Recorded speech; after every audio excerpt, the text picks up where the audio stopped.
Penn State head coach James Franklin spoke at Media Day to open up spring football earlier. And as you can tell by the wonderful shiplap wall behind us, I am in Nate Bauer's dojo. We are here to talk about what James Franklin had to say earlier this morning/afternoon at practice. So, Nate, thank you for your hospitality and your thoughts. Where do you want to start with James Franklin's spring press conference? And let's just start with, hey, spring football's here. It's a very exciting time. It's like nice outside. There's people, Right. There's frat guys partying on the lawn next door. I mean, yeah, for March 12th, I'm gonna take it. All right. Yeah. It's actually nice outside. He mentioned that I think they're gonna have practice outside today, which would be spectacular. We inside baseball here, we do not like practice inside Halupa Hall. It is a dungeon and it is not fun to be there.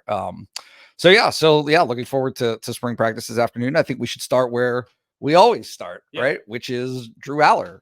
You're interested in him. Certainly we are as well, in his performances. And I thought that one of the keys that Franklin brought up about Allar today was, look, you have this discrepancy of his touchdown to interception ratio last year was actually spectacular. Yeah.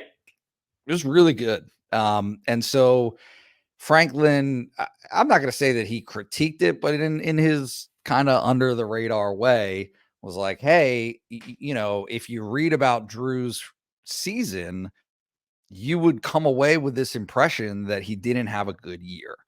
And I think that that's a fair critique of Franklin toward, the media, the journalists that are covering him. Sure. But also the caveat to it and the nuance to it is, yes, his touchdown to interception ratio was very good, but the thing that they need the most from him is consistency. That's the consistency, right? You hear this constantly about consistency with the receivers specifically, with Drew specifically.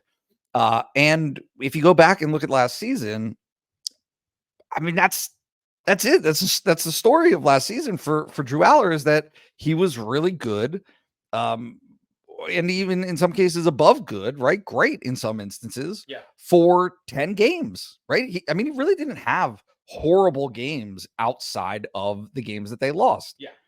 However, he had 3 genuinely, and I'm not an overly critical guy, subpar games. He had below average, not adequate performances. Especially in the first half of games too, where I think we underrate the value and the opportunity to score points and make a game in the first half. Like when you get the ball the first time, if you get the ball first and you can score, that special performance, those special things, like it wasn't as though it was scratching on the surface of special. It was not what he wanted. Right? I mean, nobody would argue otherwise. So this year and this spring, I do think that when James Franklin talks about consistency from Drew Allar, all right, they've got the baseline covered, right? He's that's not in question. I don't really think that there are any doubts that he can be an above average Big Ten quarterback. Like, that's fine. I mean, put him up against a bunch of his peers in the league, and you could easily say, like, yes, Penn State had, right, a top 4 quarterback. For sure. Right? Oh, yeah. Yeah. I think you can count on less than one hand the number of quarterbacks they faced last year that were better than him. For sure. But could you put him in the top 2? No. And that was the issue. That was the issue for Penn State. Now you got me thinking on the fly, and I'm like, so in any case, though, these are some of the differentiating factors. And I think that their perception of him and their approach to him this spring and offseason has to be, look, what does it take to deliver this every day, right? And not just be consistent from a stature of how you go about your work, how you go about practice, how you do film study, all of those things. That's already covered. He does all of that really, really well. Can you produce in those games when it counts? And that's going to be the big question for him this year. And if you want to know what Drew thinks he can improve on, we talked to him last week. So you can check that out, Blue White Illustrated, here on the YouTube channel or bluewhiteillustrated.com. James Franklin, I think both should have made people feel better about some of the conversations we've had about the coordinators and how they're integrating them. But also, talking about humility, talking about how they're making things the best possible for Penn State football, still, I think, is going to raise an alarm bell for certain fans about tinkering with an offense and a defense instead of letting those coordinators be who they are. So I guess, what was your takeaway from his comments about the coordinators and what they're trying to do now that they're implementing this stuff in spring football? Yeah, I thought that what you just said. I certainly there was a moment of, well, he's not making those hires with the intention of them not being themselves. But the element that I thought it all kind of congealed and came together was, all right, there are certain things that you do in coaching, right? In terms of terminology is like the number one thing that right. It's always about your verbiage and what words you choose to describe what you're doing. That more or less, it's all code, right? So you're speaking a different language. You're trying to learn and teach a foreign language in this situation. To players who have to do it on an expedited timeline, right? Like you're not.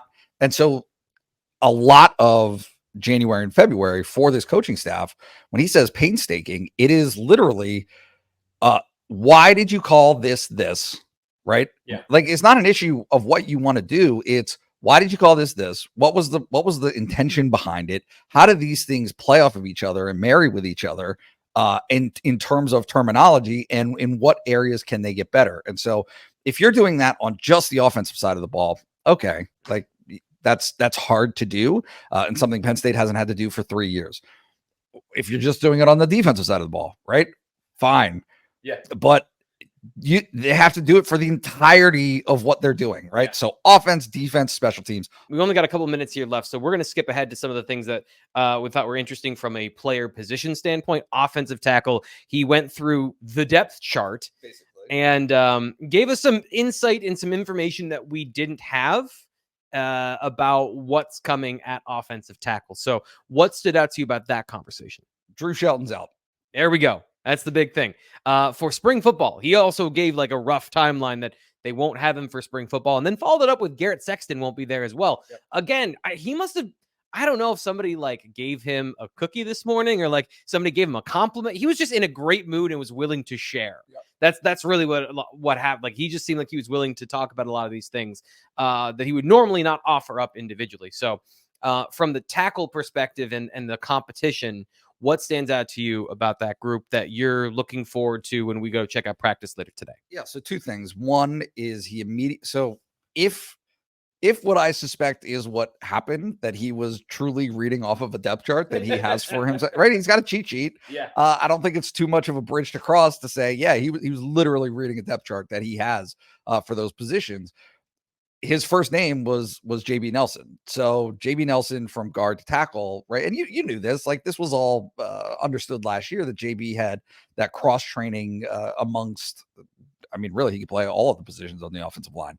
But that Nelson on the left side at tackle, followed by Javen Williams, followed by Chimdi Ono, right? So that's kind of what you're working with on the left. And then on the right side, he brought up obviously Anthony Donka, as well as Nolan Rucci. Those were kind of the five primary, just based on the fact that they're not going to have Drew this spring. So gives you a pretty good idea of what the competitions are going to look like, what, realistically, what you're talking about at the tackle positions this spring. And it's I think still positive. We talked about this previously of maybe you don't have answers there because of graduation of some pretty good football players that played there a while, but you feel good about the talent and the names that you just listed off for the first time in a long time. You used to be begging to find tackle bodies, and now they've got a fair few of them on the roster. So the last thing that I have that I thought was interesting, again, giving more information than he was specifically asked, he revealed a little bit about the defense, and I think clarified a question that we've been talking about here on the YouTube channel and over at BlueWhiteIllustrated.com. Of, we know they like the safeties. We've been talking about how they probably are going to go to more of that 4-2 defense. Who's going to play where when you've got Jalen Reed and KJ Winston that both have the versatility to do a lot of different things? And he talked about the new position, the slot nickel position. Jalen Reed is going to play the Lion position, which at Indiana was called the Husky position. It is a safety slot hybrid player. And I think that also informs then where Zakee Wheatley is going to play and where KJ Winston is going to play in these packages where Jalen Reed is now playing that linebacker spot. So to me, like that one piece of information locks in a lot of puzzle pieces for the spring, including Tony Rojas, which again, we've talked about of like, I don't know if he's really going to be playing that field linebacker spot a whole lot. I know you wrote about this earlier today at bluewhiteillustrated.com. So, you know, the defense kind of, we're getting the picture here. Yeah, no, you look, all of this stuff meshes and intermingles, right? It's not just Abdul Carter changing to defensive end, right? Which he is on the roster, but also will be in Dion Barnes's room, right? It's not just like this is just a hybrid kind of thing. No, he's going to transition to defensive end and see how that sticks, right? And he's an excellent player and will have an excellent opportunity to translate that into that position. But there's a process there. We're going to do this again tomorrow. We're going to have the same conversation on the Blue White Illustrated live show at 10 a.m. on Wednesday. So make sure you subscribe to Blue White Illustrated so you don't miss that. Oh, and by the way, here's a great opportunity to remind you, if you subscribe, you get to the Lions Den message board. You can ask a question on the BWI mailbag post, which is up. You can respond to the thread. And if you've got a great question, it'll be featured on the show tomorrow morning. So that's it for us. We got to get going. Practice coming up tonight, so make sure you subscribe to all the places that we are going to provide you Penn State football spring content, because it is here and it's glorious.